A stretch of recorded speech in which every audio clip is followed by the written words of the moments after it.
Buenos días, abogadas, abogados, colegas todos, estudiantes de Derecho, todos aquellos interesados en el estudio de las normas jurídicas. Estamos en esta maratón jurídica en celebración del Día del Abogado y Abogada Nicaragüense, este 29 de septiembre del año 2021, que está siendo promovido por CENICSA, por el doctor Johnny Guadamuz, dedicado a todas las abogadas y abogados y en especial a la memoria de aquellos colegas, aquellos juristas que han padecido por la pandemia, aquellos que han fallecido, que han perdido la vida, y también en especial a los doctores Ramón Román y el doctor Francisco Enrique Cavistán, colaboradores de CENICSA, autores del libro Dos Grandes del Derecho Nicaragüense, que aportaron tanto al conocimiento jurídico, libros creados por ellos, elaborados por ellos, tantos aportes científicos que nos quedaron para nuestro estudio, ¿verdad? Tanto en la materia de derecho notarial como en derecho constitucional. Entonces, es un honor para mí, agradezco la invitación de CENICSA, agradezco al doctor Johnny también por haberme tomado en cuenta y por permitirme dirigir una pequeña ponencia, ¿verdad?, sobre algunas inquietudes sobre la materia del derecho del trabajo y su incidencia o la incidencia en el trabajo a raíz de la pandemia de la COVID-19. Entonces, voy a presentar esta ponencia que he llamado Modificación Sustancial de Condiciones de Trabajo y la COVID-19. Como sabemos, esta pandemia azota a la humanidad desde diciembre del año 2019 y en el caso nuestro, en el caso de Nicaragua, a partir del mes de marzo del año 2020 y actualmente, ¿verdad?, está en una de las situaciones más complicadas, ¿verdad?, en nuestro país, y que ha venido afectando no solo la salud, sino la vida de muchos nicaragüenses. Entonces, el trabajo, ¿no? El trabajo es una de las situaciones más afectadas por la pandemia. El mundo laboral ha sufrido transformaciones a raíz de la misma, y entonces he considerado de utilidad, he considerado de importancia que hacer algunos planteamientos bastante puntuales, algunos planteamientos concretos sobre modificaciones que pueden darse en las relaciones de trabajo a raíz de la pandemia y cuáles requisitos son los que se deben de cumplir, además qué puede hacer el trabajador frente a una actuación que se lleve a cabo en estas circunstancias y que roce con sus derechos, ¿verdad?, que violente sus condiciones esenciales dentro de la relación de trabajo. Entonces, en primer lugar, partimos de que las condiciones iniciales de trabajo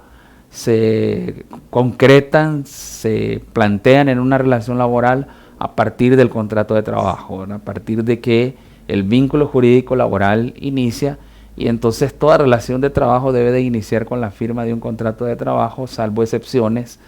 ya preestablecidas en la ley, salvo 3 casos puntuales como el caso del trabajo doméstico, el trabajo del campo y los trabajos temporales menores a 10 días. Fuera de este contexto, todas las relaciones laborales deben iniciar con un contrato de trabajo escrito. No obstante, el hecho de que no se firme un contrato de trabajo, pues no significa que no haya una relación laboral o que ésta no tenga validez o que el trabajador no adquiera derechos y prestaciones laborales. El contrato se presume existente, la relación laboral también, y se entienden reguladas por las normas jurídicas contenidas en el Código del Trabajo, en la legislación laboral. Entonces, el momento inicial es ese momento cumbre en el que se establecen las principales condiciones que van a imperar en la relación de trabajo. Es el tipo de servicio que se va a prestar, las particularidades del servicio, el salario que va a recibir el trabajador, el lugar de trabajo, la jornada laboral y todas aquellas condiciones que se consideren requeridas para ser reguladas en ese vínculo jurídico laboral. Entonces, partimos de ese momento inicial y La regla general en esta circunstancia es que esas condiciones sí podrían modificarse, pero que esa modificación debería orientarse siempre hacia la mejoría. Es decir, aquellas condiciones que ya están establecidas en el contrato de trabajo no deberían disminuirse, no deberían de variarse en perjuicio del trabajador, y la posibilidad debería ser la mejora de esas garantías y de esos derechos establecidos tanto en el contrato como en la ley. Luego, entonces, partimos de que ante un supuesto de modificación de condiciones de trabajo, debemos de tomar siempre en cuenta lo que son los principios tutelares de esas condiciones, ¿verdad? Que esos principios son los principios fundamentales del derecho del trabajo que están reconocidos en el Código del Trabajo nuestro, y entre estos principios vamos a destacar 4: el principio de la irrenunciabilidad de derechos, el principio de garantías mínimas, el de limitación a la autonomía de la voluntad y el principio de primacía de la realidad. Es decir, siempre que estemos ante un supuesto de necesidad de una modificación de condiciones de trabajo, vamos a tomar en cuenta siempre el factor de medición van a ser estos principios tutelares. Estos son los que nos van a dar la pauta para la permisibilidad, para calificar la legalidad de la medida, y en ese sentido nosotros vamos a darnos cuenta si esa medida rompe con uno de estos principios. Entonces estaríamos hablando de una medida que podría calificarse como ilegal, ¿verdad? Como una medida arbitraria. Por lo tanto, entonces abordamos cada uno de estos 4 principios: el de irrenunciabilidad, según el cual el trabajador no puede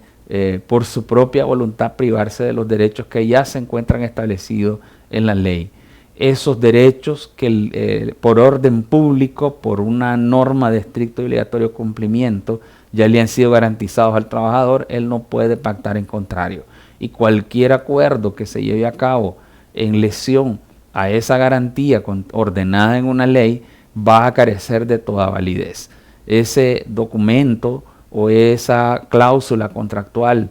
que se elabore y se pacte en detrimento de derechos irrenunciables va a ser viciada de nulidad absoluta, y así tendrá que ser declarada por la autoridad judicial en el momento en que un caso concreto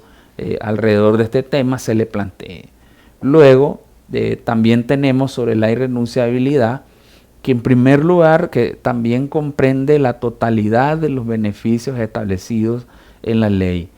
Es decir, esas disposiciones que son de estricto y obligatorio cumplimiento, que se encuentran dispuestas en la norma, son innegociables. No hay una manera en que yo pueda pactar contra mi salario mínimo o que pueda yo consentir contra la garantía de la jornada máxima de trabajo y establecer que voy a devengar un salario ordinario trabajando una jornada que va más allá de la que está establecida en la Constitución política y en la ley. Eso implica, por lo tanto, que los derechos irrenunciables contenidos en esa legislación laboral son indisponibles. Toda disposición, toda negociación que se realice, pues va a ser calificada de ilegal sin ningún valor jurídico. De tal forma que esa voluntad que se manifieste por el trabajador renunciando a ese derecho, imaginémonos un trabajador que permite que en su contrato de trabajo se pacte la renuncia a prestaciones sociales. Entonces estaríamos ante una disposición contractual inválida, a una disposición contractual que va a tener que ceder ante el texto expreso de la norma que dispone el artículo 29 del Código de Trabajo, que es prohibido pactar renuncia a prestaciones laborales. Luego hablamos del principio de garantías mínimas. Está contemplado en el título preliminar ahí del Código de Trabajo, ahí donde están todos los principios, y este establece que cada uno de los beneficios que el Código de Trabajo establece o que la legislación laboral dispone, y aclarando que cuando nos referimos a legislación laboral estamos hablando no solamente del Código de Trabajo, sino de una serie de normas laborales dispersas que se encuentran vigentes en nuestro país y que constituyen la categoría que nosotros llamamos legislación laboral, dentro de las cuales se incluyen leyes especiales como la ley del salario mínimo, ley de inspección de trabajo, ley de higiene y seguridad en el trabajo, normas particulares, normas especiales que están dirigidas a regir temas concretos o sectores concretos como las leyes de servicio civil y carrera administrativa y otras leyes de carrera que están también consideradas como legislación laboral, e inclusive consideramos dentro de esta categoría a los convenios colectivos de trabajo, a los reglamentos internos de trabajo, a cualquier instrumento nacido de la relación laboral, y en el caso particular de las relaciones individuales de trabajo también se comprenden los contratos individuales de trabajo. Entonces, esos beneficios que están contemplados en la legislación laboral son un mínimo de garantías, es decir, la posibilidad de pactar en contrario a esos beneficios es nula. Es imposible que legalmente esté permitido pactar en contra de esos beneficios que están considerados como garantías mínimas, y la única posibilidad es que esas garantías puedan ser mejoradas, ya sea a través del contrato de trabajo, de los convenios colectivos o de la relación laboral misma, ¿verdad? Luego, también en este tema de las modificaciones de condiciones sustanciales de contrato de trabajo, hablamos de la limitación de la autonomía de la voluntad, íntimamente ligada con los anteriores principios,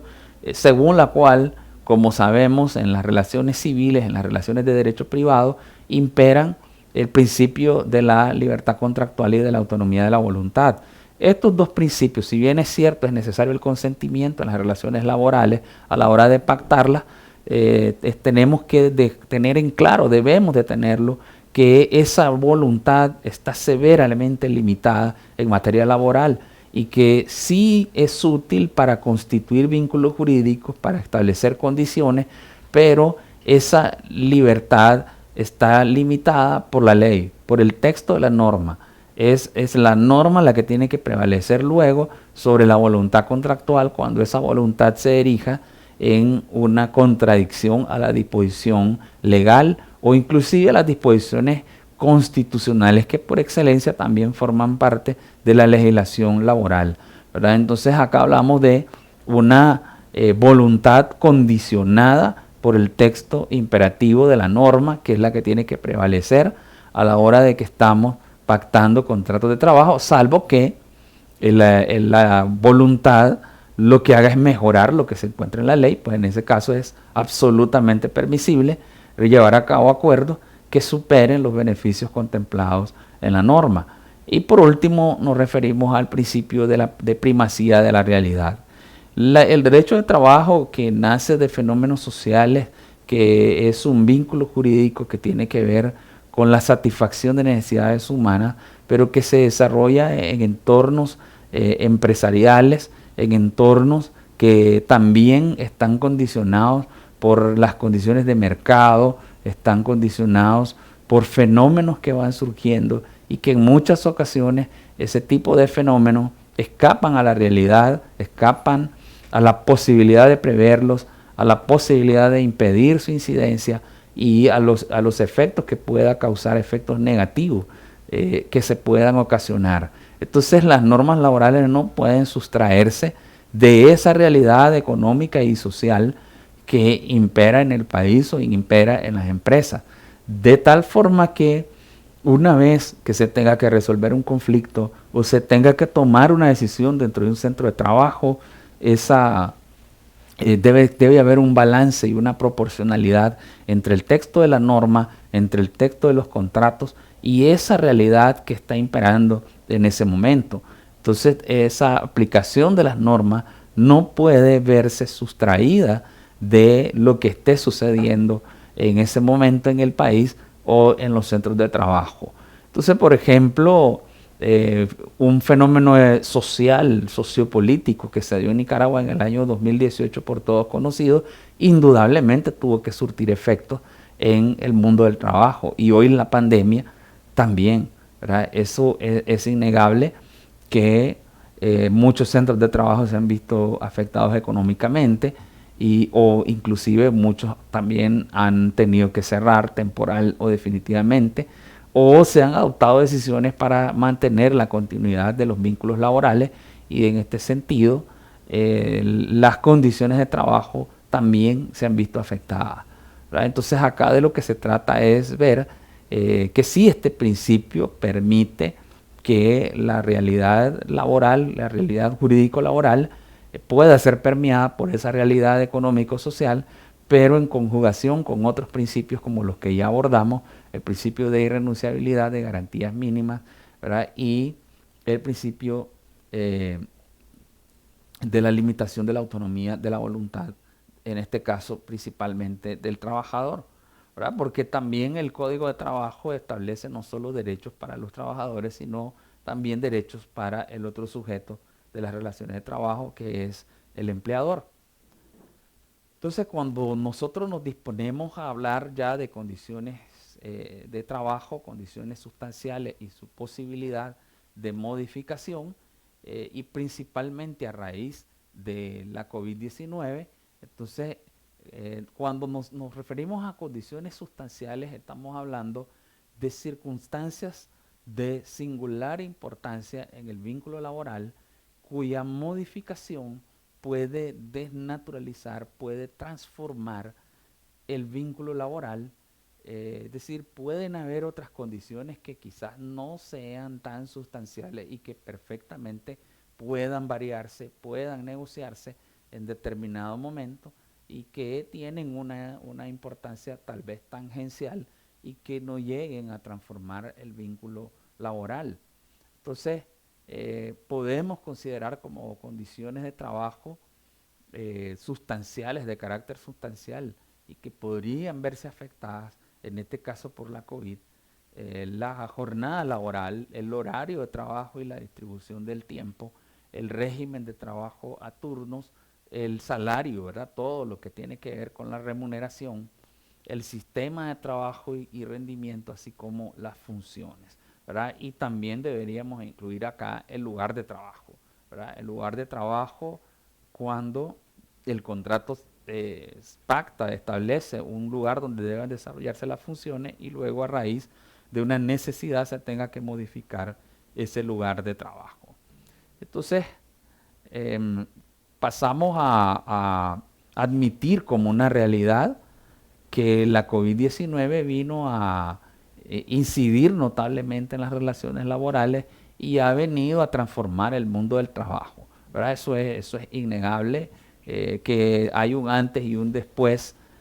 a partir de la pandemia. Y iniciamos con medidas, ¿no? Medidas biosanitarias, medidas preventivas que antes ni siquiera contemplábamos que podían llegar a existir,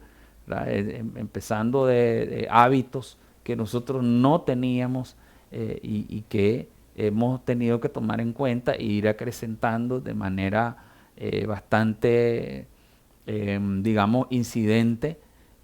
a partir del año 2020 y que tenemos que acrecentar el uso de este tipo de medidas, así como también ya aquellas propiamente ligadas a esas condiciones esenciales de trabajo de las que hablamos anteriormente. Entonces acá nos surge la pregunta, ¿no? Este tipo de condiciones, de modificación de condiciones de trabajo son legales, pueden llevarse a cabo, se pueden materializar, o el contrato de trabajo es una obra cerrada, inmodificable,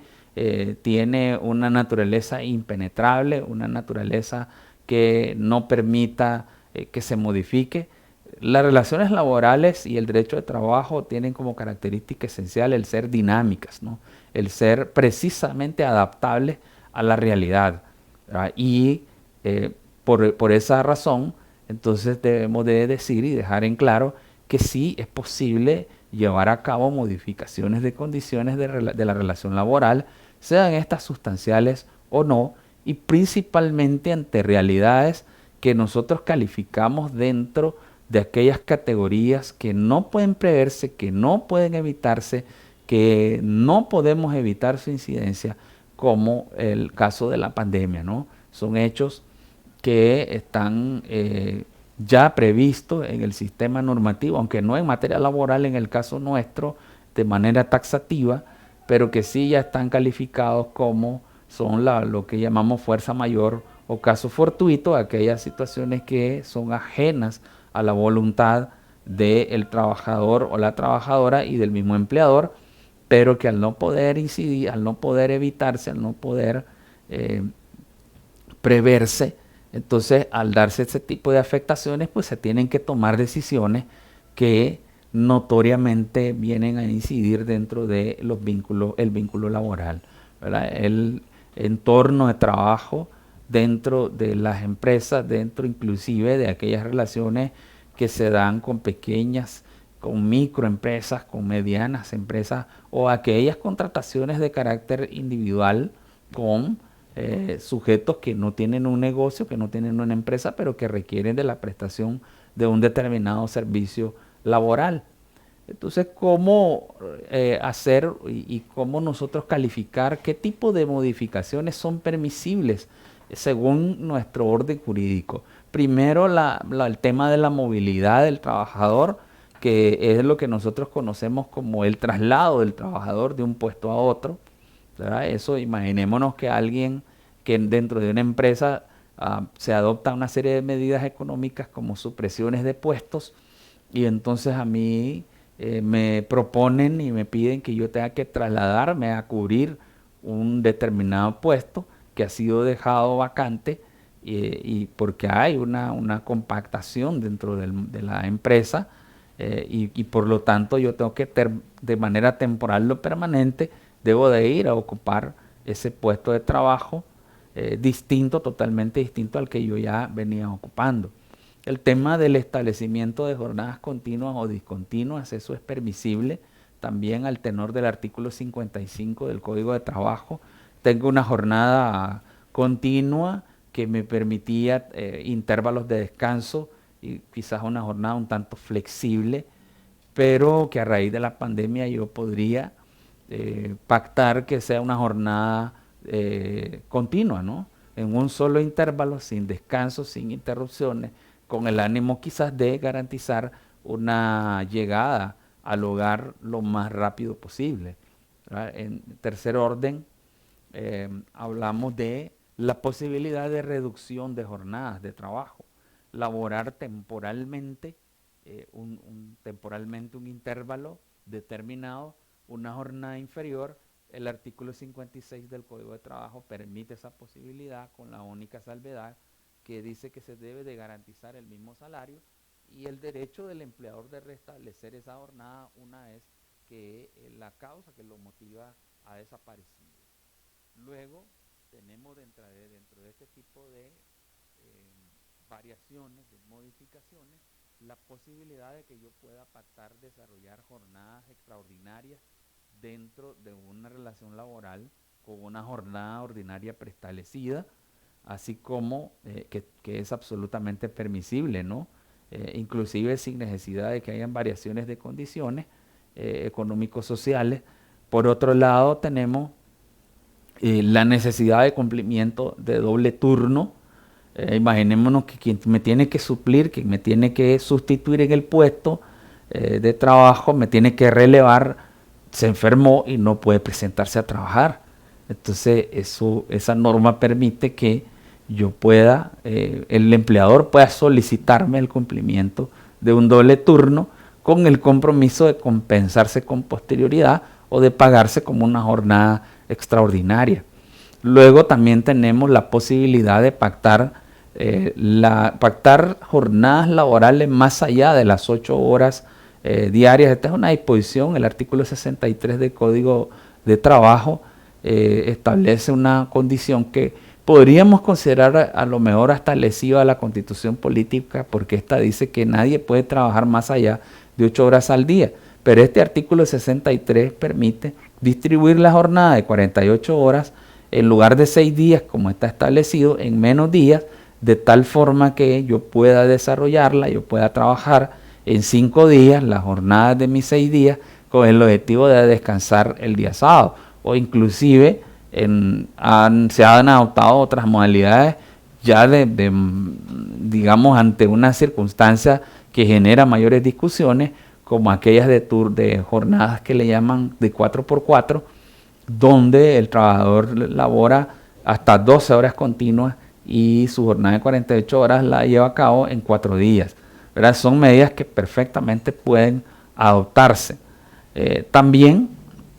el trabajo a distancia, ¿no? El trabajo a distancia o trabajo desde el hogar, lo que llamamos trabajo remoto, o que en otros países se llama teletrabajo, cuya diferencia estriba en que, ¿qué cosa es el teletrabajo? El teletrabajo es aquel trabajo que se desarrolla a distancia, se desarrolla desde un lugar distinto del lugar establecido por el empleador, ¿verdad? Del establecimiento establecido por el empleador, que se lleva a cabo a través de la tecnología, de la información, ¿verdad? A través del internet, a través de aplicaciones móviles, a través de cualquier otra herramienta tecnológica que permita desarrollar el trabajo, y también que se desarrolla bajo el control y dirección del empleador, indistintamente a que yo lo hago desde mi casa o desde cualquier otro lugar, distinto al lugar del empleador. El empleador puede disponer mecanismos para poder controlar ese trabajo que se está desarrollando. Sin embargo, entonces hablamos de teletrabajo cuando existe una legislación previamente establecida y que determina todos esos requisitos, todos los derechos y las protecciones del trabajador ante esta modalidad, que es totalmente diferente al trabajo presencial. Pero ya hablamos de trabajo remoto, trabajo desde el hogar, cuando no está regulado, ¿verdad? Como es en el caso nuestro, que no tenemos una regulación específica al teletrabajo y que ha sido indudablemente una necesidad, ¿no? Una necesidad tanto del empresario como del trabajador. El trabajador no quiere ir a exponerse a la calle, quiere preservar su vida, y porque tiene temor al factor riesgo, al contagio, tiene que abordar una unidad de autobús, tiene que abordar un taxi y tiene que exponerse a diario. Entonces prefiere y tiene la posibilidad, desarrolla un trabajo que perfectamente lo puede hacer desde casa. Entonces lo desarrolla, lo lleva a cabo a través de la tecnología. El empleador lo puede llevar a cabo la labor de supervisión de ese trabajo. ¿Cómo la va a desarrollar? Eso se hace a través de herramientas tecnológicas, a través de software, ¿verdad? Y a través de distintos procedimientos que el empleador también previamente tiene que establecer en consenso con el trabajador. Sin embargo, al no estar regulado, pues hay una serie de desventajas a la hora de adoptar esta modalidad, como son el hecho de que al haber cambio de condiciones, entonces habrán una serie de cuestiones que deben de puntualizarse. Por ejemplo, el tema de me van a dar una computadora, el empleador me va a dar una computadora para desarrollar el trabajo, o yo tengo que poner la mía. En segundo orden, yo tengo que gastar energía eléctrica, la cual era un gasto fijo del empleador. Entonces el empleador me tiene que remunerar ese gasto en el aumento de la factura de energía eléctrica de mi domicilio. Pero además de eso, tengo que contratar internet fijo, domiciliar, y no solo eso, o probablemente ya lo tengo, pero como el empleador me exige por el nivel de trabajo, el tipo de plataformas que se van a usar, que el ancho de banda tiene que ser mayor. Entonces, aunque yo tenía, por ejemplo, acceso a 4 megas, ahora yo tengo que contratar para 30 o 50, y eso va a implicar un costo enorme. Y no solamente eso, o sea, hay una serie de circunstancias acá, que el tema de la confusión de lo que es el domicilio, la función de padres o madres, principalmente para las mujeres, con el trabajo, porque ahora el lugar donde estás con tus hijos, donde estás con tu familia, es tu lugar de trabajo. Tenés que acondicionar un lugar de trabajo. Entonces son circunstancias que necesariamente tienen que ser previamente reguladas, y al no estar reguladas en el orden jurídico, pues donde tienen que establecerse es en acuerdos entre empleador y trabajador, ¿verdad? Son una serie de circunstancias, pero que lógicamente se presta, al no haber regulación, se presta a que sea el empleador el que intente disponer unilateralmente de ese tipo de condiciones, ¿no? Inclusive pues hay ya resoluciones judiciales en otros países donde han venido a establecer que el empleador tiene que asumir ese tipo de gastos, de costos. Hay sentencias incluso en jurisprudencia francesa donde se ha establecido que el empleador tiene que pagar una parte del alquiler o del costo del hogar del trabajador, dado que ahora él tiene que usar su domicilio como lugar de trabajo. Y ese lugar de trabajo priva al trabajador de muchas circunstancias de su propia intimidad, ¿no? De su intimidad personal y familiar. Y otra circunstancia acá que se tiene que tomar en cuenta es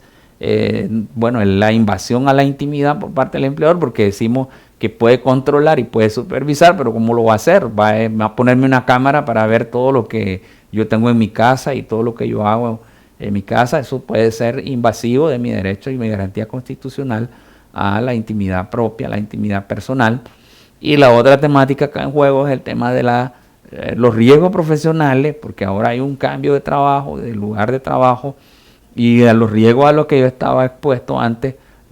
van a ser totalmente diferentes trabajando desde mi casa. Y el tema de la desconexión digital. La desconexión digital, que es un tema novedoso en derecho de trabajo, porque ahora como yo ya trabajo desde mi celular, ahora yo trabajo desde mi computadora y desde mi casa, eso puede implicar que las jornadas laborales sean, además de extensas, se me pretenda colocar en la posición a estar con disponibilidad plena, de tal suerte que si yo a las 8 de la noche yo ya estoy compartiendo con mis hijos, ¿será que mi empleador me llama por teléfono o me pide que yo vaya a revisar unos correos electrónicos y tener que responder esos correos? Estoy obligado a atender esa orden, esa instrucción de trabajo, y qué trascendencia va a tener esto en que si yo no lo hago, el empleador qué medida puede adoptar en mi contra, ¿no? Entonces son cuestiones que realmente existe la necesidad de ser reguladas.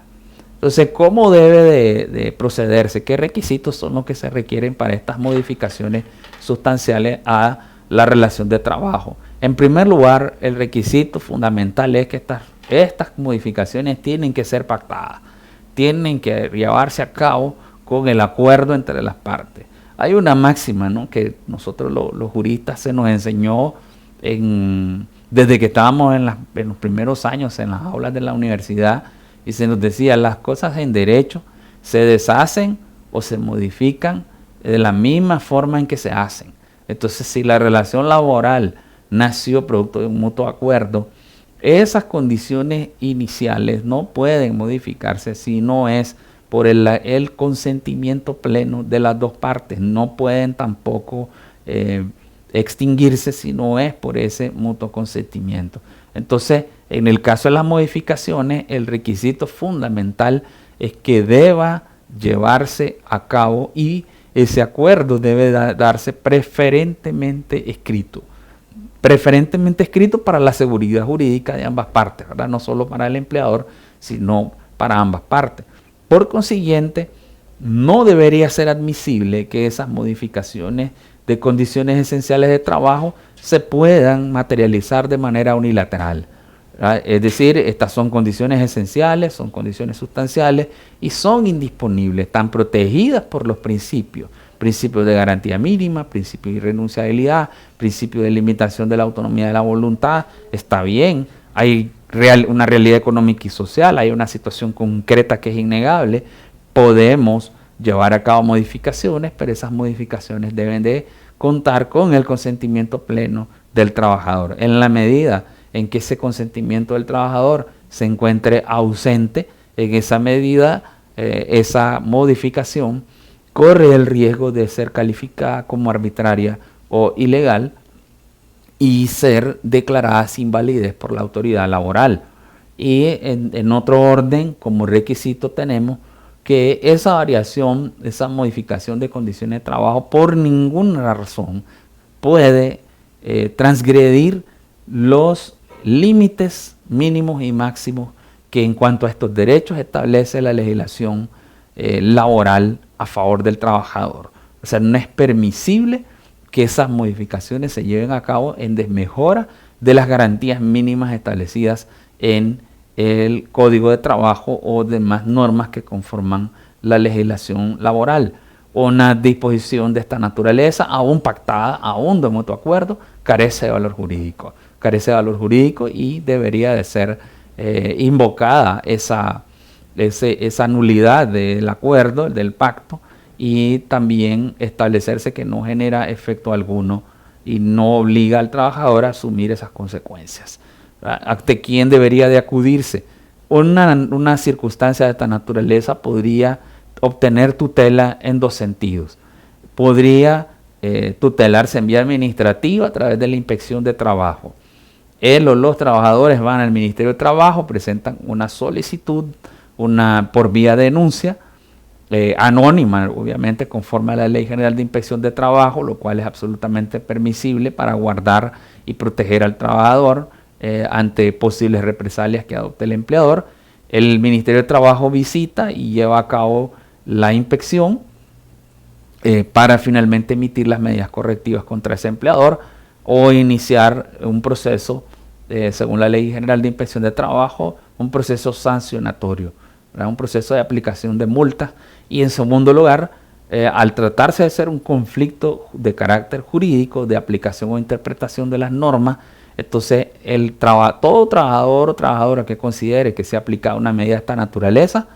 puede acudir o debe acudir con una demanda laboral ante un juez o jueza de Distrito del Trabajo y de la Seguridad Social de la circunscripción que le corresponda, ¿verdad? Perfectamente, entonces estas son las dos autoridades de tutela, ¿verdad? Estas son las dos reacciones que puede tener el trabajador o que debería de tener el trabajador cuando se aplica una medida de tal circunstancia que afecta sus derechos laborales y que por lo tanto él considera que es una actuación arbitraria, una actuación ilegal, para invocar ante esta autoridad, ya sea la autoridad administrativa o judicial, para que esta autoridad declare la nulidad de la medida y además ordene no solo el que se deje de hacer, sino también la restitución de cualquier daño que se le haya causado al trabajador. Y en segundo orden, podría el trabajador buscar la resolución del contrato de trabajo por culpa del empleador, ¿verdad? Que sea el trabajo, así como el empleador tiene el derecho correlativo de dar por terminado el contrato de trabajo por una causa justa imputable al trabajador, en el mismo sentido, el trabajador podría buscar cómo ese contrato de trabajo se resuelva de tal manera que quede patentizado que ha sido por una culpa del empleador, por una responsabilidad al adoptar una medida, una disposición ilegal, una disposición que transgrede sus más elementales derechos laborales. Ya tratando de terminar, vamos a dejar puntualizadas algunas conclusiones. En primer lugar, el papel trascendental que juegan los principios fundamentales del derecho de trabajo para tutelar, ¿no? Para proteger estos derechos esenciales, las condiciones sustanciales de las relaciones de trabajo,